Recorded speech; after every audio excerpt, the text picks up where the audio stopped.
Hello बच्चों। हमारा प्रश्न दिया हुआ है, निम्न स्पीसीज को क्षारीय तीव्रता का सही घटता हुआ क्रम है H2O NH3 OH minus NH2 minus.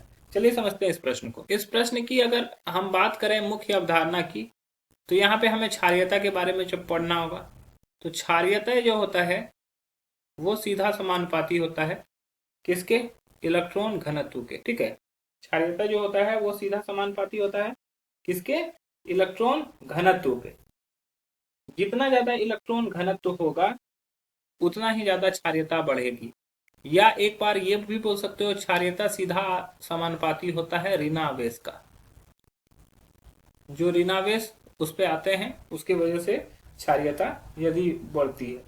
और यदि ऋणावेश अगर समान हो तो क्षारीयता जो होती है व्युत्क्रमानुपाती होती है विद्युत ऋणात्मकता का। विद्युत ऋणात्मकता मतलब कि जिसका विद्युत ऋणात्मकता का वैल्यू अधिक होगा उसका क्षारीयता कम होगा।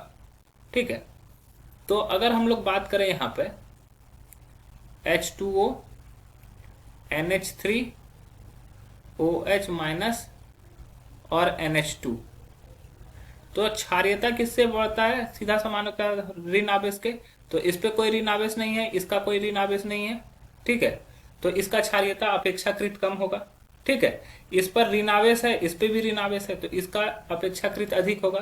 तो जल और अमोनिया इसका कम होगा। और जल क्या होता है? उदासीन होता है, तो इसका ऋण जो क्षारीयता होता है सबसे कम होता है।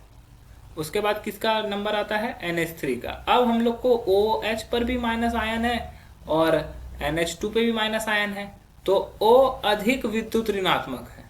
O अधिक विद्युत ऋणात्मक है, अधिक विद्युत ऋणात्मक है। और विद्युत ऋणात्मक का क्षारीयता का से संबंध व्युत्क्रमानुपाती का होता है, मतलब कि विद्युत ऋणात्मकता अधिक है तो उसकी क्षारीयता कम होगी। तो OH माइनस की क्षारीयता कम होगी।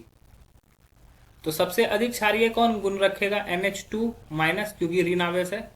उससे कम क्षारीयता कौन रखेगा? OH माइनस, क्योंकि ऋण आवेश है लेकिन ऋण आवेश में यह अधिक विद्युत ऋणात्मक है तो यह कम क्षारीय होगा। उसके बाद क्या हो जाएगा? NH3 और सबसे लास्ट में हो जाएगा H2O। तो क्या हो गया? पहला ही ऑप्शन हमारा जो दिया गया है वो सही दिया हुआ है, अन्य ऑप्शन यहाँ पर गलत दिए गए। आशा है कि यह प्रश्न आपको समझ में आया होगा। धन्यवाद।